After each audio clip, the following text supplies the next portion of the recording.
चाहूंगा। सचिन पायलट जी को किस भूमिका में देखते हैं राजस्थान में आप? देखिए, पायलट साहब अभी कांग्रेस पार्टी के अंदर राष्ट्रीय महासचिव है। मैंने पिछले दिनों आपके सामने फव्वारा चोरी होते थे उसका मामला रखा था।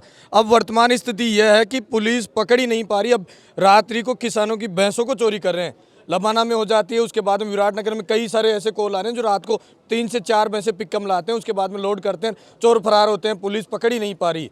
देखिए, सही मुद्दा आपने भी मुझे अवगत कराया और मैंने आपका मामला भी चुनाव का नतीजा हाई कोर्ट में चल रहा है, प्रक्रिया दिन है, किस तरीके से अभी माननीय सांसद को भी हाई कोर्ट से अपील मिली है, किस तरीके से देखते हैं आपके चुनाव को? देखिए, जब 4 जून को परिणाम आया था राजस्थान में कांग्रेस के पूर्व उप मुख्यमंत्री और पूर्व प्रदेश अध्यक्ष सचिन पायलट जी के जन्मदिवस के उपलक्ष्य में नवा रक्तदान शिविर का आयोजन जयपुर ग्रामीण लोकसभा प्रत्याशी अनिल चोपड़ा अपने कार्यालय पे कर रहे हैं। पहले तो अनिल भाई बहुत बहुत बधाई हो आपको। बिल्कुल, आप सबको भी, आपके चैनल को बहुत बधाई, शुभकामनाएं। क्या कहना चाहेंगे? बड़ा विशाल कार्यक्रम करते हैं, रक्तदान करने बड़ी संख्या में युवा पहुंचते भी हैं आपके बीच में। देखिए, पिछले 9 साल से हमारे नेता आदरणीय पायलट साहब के जन्मदिन पे ये नवा रक्तदान शिविर मैं आयोजित करवाता हूँ और हम सब लोगों का प्रयास रहता है कि कोरोना काल के बाद जो रक्त की कमी पूरे प्रदेश में आई है उसकी पूर्ति करने के लिए हम ये रक्तदान का आयोजन करवाते हैं, जिसमें पूरे जयपुर ग्रामीण और प्रदेश भर के नौजवान उमड़ते हैं, आपने जो देखा भी होगा। और निश्चित रूप से हम सबका प्रयास होता है कि उस रक्त की पूर्ति को हम पूरा करें और नौजवानों में एक जोश रहता है पायलट साहब के जन्मदिन पे, क्योंकि उनका जन्मदिन 7 सितंबर को आता है और उसमें पूर्व निर्धारित कार्यक्रम होते हैं। तो 2 दिन पहले हमने ये आयोजन किया है और इसके अंदर तमाम नौजवान अपना रक्त कि एक बूंद दे रहे हैं, जिससे कि हम आने वाले समय में एक ज़रूरतमंद की पूर्ति करने के लिए इस रक्तदान शिविर का हम आयोजन ये करवाते हैं।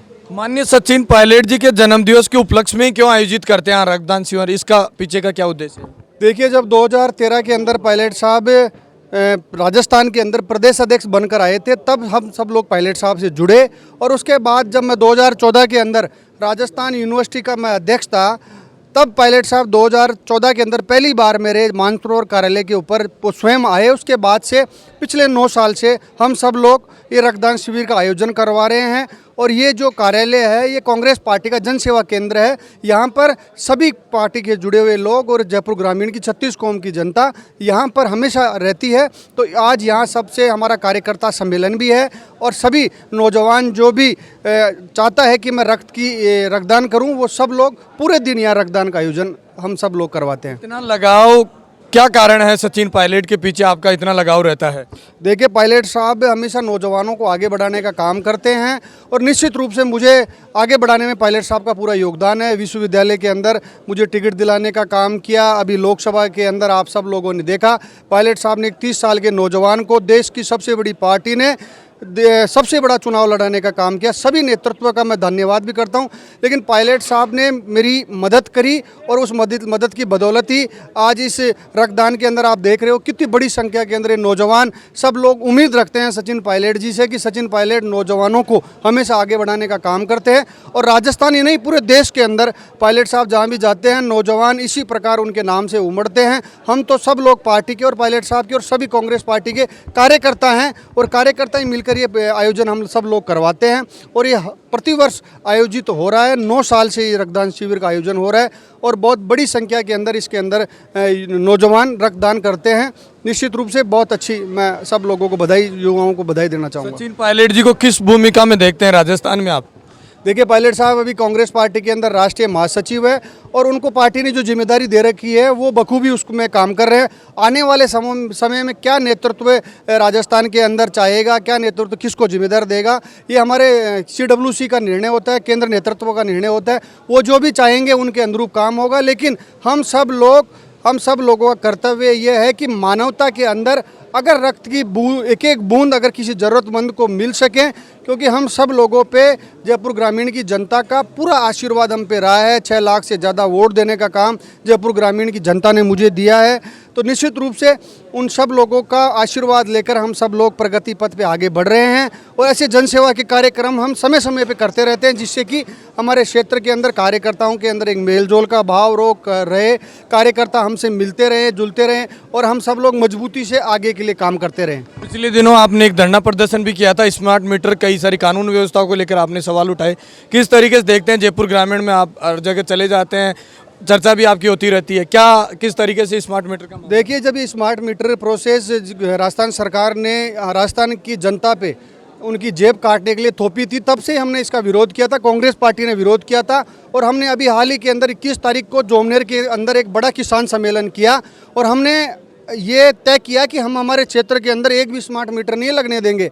और उसके बाद सरकार नरम भी पड़ी और नए कनेक्शनों पे स्मार्ट मीटर पे रोक भी लगाई उन्होंने, लेकिन अभी पूर्ण रूप से स्मार्ट मीटर पे रोक नहीं लगी। जब तक वो रोक नहीं लगेगी तब तक हमारा संघर्ष जारी रहेगा और हम हमारे इस जयपुर ग्रामीण के अंदर स्मार्ट मीटर नहीं लगने देंगे। और जो कानून का हाल है, आपने देखा होगा किस प्रकार पेयजल के लिए हमारी जनता त्रस्त है और अपराध तो आपके सामने, आप पूरे जयपुर ग्रामीण में घूमते हो, बहुत ज़्यादा अपराध फैल चुका है।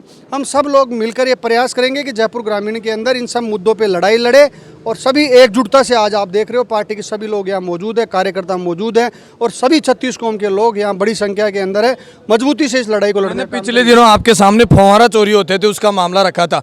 अब वर्तमान स्थिति यह है कि पुलिस पकड़ ही नहीं पा रही। अब रात्रि को किसानों की भैंसों को चोरी कर रहे हैं, लबाना में हो जाती है, उसके बाद में विराटनगर में कई सारे ऐसे कॉल आ रहे हैं जो रात को 3 से 4 भैंसे पिकअप लाते हैं, उसके बाद में लोड करते हैं, चोर फरार होते हैं, पुलिस पकड़ ही नहीं पा रही।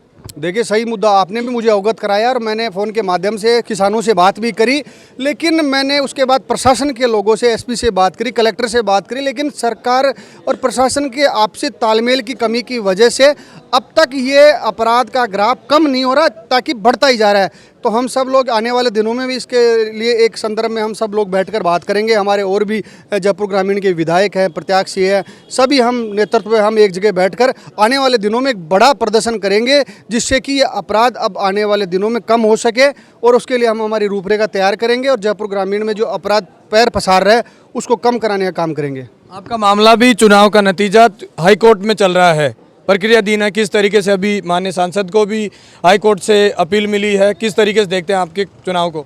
देखिए, जब 4 जून को परिणाम आया था तब इस जयपुर ग्रामीण की जनता के अनुरूप जो जनादेश था उसको कुचलने का काम सरकार ने भ्रष्ट अधिकारियों के सह से किया था, लेकिन ये मामला उच्च न्यायालय के विचाराधीन है और आने वाले दिनों में इस जनता का सम्मान होगा और इनके मन मुताबिक जो इन्होंने मुझे आशीर्वाद दिया था वो परिणाम कोर्ट के माध्यम से जब जनता के बीच आएगा तो इनका आशीर्वाद मुझे मिलेगा। हम सबको न्यायालय पे भरोसा है और उस भरोसे के अनुरूप ही हम काम कर रहे हैं और आने वाले दिनों में जो जनादेश इस जनता का था उसका सम्मान होगा, न्यायालय से जयपुर ग्रामीण का परिणाम बदलेगा और उसके अंदर आपका ये भाई जब चुनकर आएगा तो देश की सबसे बड़ी पंचायत में इन तमाम नौजवानों की आवाज़ को बहुत बुलंद तरीके से, निडरता से, दबंगता से वहाँ रखने का काम करूँगा। और पिछले 1.5 साल से आपने देखा किस प्रकार जयपुर ग्रामीण के अंदर ऐसा कोई मुद्दा जिस पे इन्होंने कोई काम नहीं किया, चाहे वो 148 का मामला हो, आपने कितने परेशान लोग हैं, रोज़ आए दिन वहाँ एक्सीडेंट होते हैं,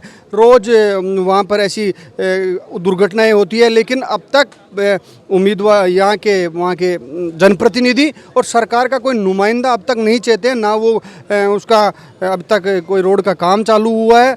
इसके अलावा शाहपुरा की जो पुलिया है उससे भी इतना जाम, लंबा जाम हुआ, रोज़ लगता है, जनता परेशान है, लेकिन किसी की का ध्यान उसकी ओर नहीं है। लेकिन हम सब लोग अब सड़क पर इन लोगों से लड़ने का काम करेंगे। जमारामगढ़ बाद में कृत्रिम बारिश करवाने के लिए ड्रोन उड़ाए जाते हैं और अब मौसम इतना चल रहा है कि बारिश के कारण किसानों की फसलें खराब हो गई, क्या किस तरीके से मुआवजा मिल जाए उन किसानों की खड़ी फसलों में पानी भरा है? देखिए, वो जनता को परेशान करने के लिए, जनता को गुमराह करने के लिए ऐसे काम ये सरकार करती है। कृत्रिम बारिश का करोड़ों रुपए का जो इन्होंने एक तरीके से घपला उसके माध्यम से किया, जनता को इन्होंने गुमराह किया, लेकिन ईश्वर का आशीर्वाद है और इंद्र भगवान ने हम सब किसानों के अनुरूप बारिश भी हो रही है, लेकिन उसके अंदर इन्होंने लोगों को बुलाया भी वहाँ पे और किस प्रकार आपने देखा आम जन पे लाठी चार्ज की, उनको दौड़ाने का काम किया और निश्चित रूप से इससे जनता परेशान है। इनको अब भली भांति जनता जान चुकी है, ये लोग जो कहते हैं वो करते नहीं हैं, इनकी कथनी और करनी में फ़र्क है।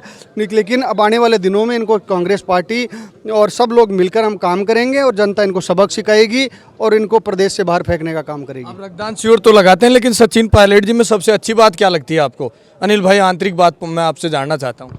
देखिए, मैंने बताया पायलट साहब नौजवानों को आगे बढ़ाने का काम करते हैं और अनिल चोपड़ा जैसे कई ऐसे नौजवान हैं जिनका सपना राजनीतिक में आने का था, लेकिन उनके पीछे बैकग्राउंड राजनीति का इतना मजबूत नहीं था कि मेरे परिवार से आज ना कोई पहले कोई राजनीति के अंदर कभी वार्ड पंच सरपंच भी नहीं है, लेकिन मेरे जैसे एक आम परिवार के व्यक्ति को अगर देश का सबसे बड़ा चुनाव लड़ाने का अगर काम करते हैं तो इसलिए लोग उनके साथ है बड़ी संख्या के अंदर कि वो नौजवानों को पसंद करते हैं, और जिसका परिवार के अंदर कोई राजनीतिक पृष्ठभूमि नहीं हो वैसे लोगों को भी वो मतलब प्रथम पंक्ति में लाने का काम करते हैं। इसलिए बड़ी संख्या के अंदर देश का नौजवान उनसे जुड़ रहा है और उनसे अपेक्षा रखता है, उनसे उम्मीद रहती है कि पायलट साहब हमें आगे बढ़ाने का काम करेंगे, और निश्चित रूप से मुझे बढ़ाने का काम किया। चित्तौड़गढ़ में भी अब की बार विशाल कार्यक्रम किया जा रहा है। 7 सितंबर को जन्मदिवस के उपलक्ष्य में आप खुद भी उसमें शामिल होंगे और जयपुर ग्रामीण के तमाम कांग्रेस नेता वहां पहुंचेंगे। देखिए 7 तारीख को सावलिया सेठ चित्तौड़गढ़ के अंदर पायलट साहब आशीर्वाद लेने सावलिया सेठ जी से वहाँ जाएंगे, और भगवान सावलिया सेठ उन्हें आशीर्वाद दे, और हम सब लोग पूरा प्रदेश का जनमानस उस दिन वहाँ पे उमड़ेगा। हजारों की संख्या के अंदर वहाँ पर जनमानस रहेगा। आप सब लोग देख रहा एक भव्य कार्यक्रम चित्तौड़गढ़ में 7 तारीख को होगा, उसको पूरा प्रदेश देखेगा। क्या माने सचिन पायलट जी को जिम्मेदारी नहीं मिलने वाली है 7 सितंबर को, और राजस्थान का अगला सीएम सचिन पायलट को मानकर इतना बड़ा कार्यक्रम किया जा रहा है? देखिए उनका व्यक्तिगत एक तरीके से उनको जनता पसंद करती है, उसके अनुरूप ही चित्तौड़ और मारवाड़ के लोगों का इस बार कहना था कि आप हर बार जयपुर में कार्यक्रम होते हैं, एक बार आप हमारे चित्तौड़ में कार्यक्रम करवाएं। तो जनता 36 कौम के लोगों के जनमानस को देख के ही उन्होंने चित्तौड़ में ये कार्यक्रम रखा है, और वहाँ के लोगों को आप देखोगे कि जो जयपुर तक आते हैं इस बार उनको वो मौका मिला कार्यक्रम करने का, जिसमें पूरे प्रदेश भर के लोग आएंगे, और निश्चित रूप से उस दिन बड़े धूमधाम से सचिन पायलट जी अपना जन्मदिन मनाएंगे। ये देखिए जनसेवा केंद्र पर बड़ी संख्या में युवा रक्तदान शिविर करने पहुंचते हैं, और ये नवा रक्तदान शिविर है सचिन पायलट जी के जन्मदिवस के उपलक्ष्य पर। आप मेरे साथ देख रहे हैं तेज मीडिया ग्रुप और मैं हूं तेजपाल। जय हिंद, जय भारत।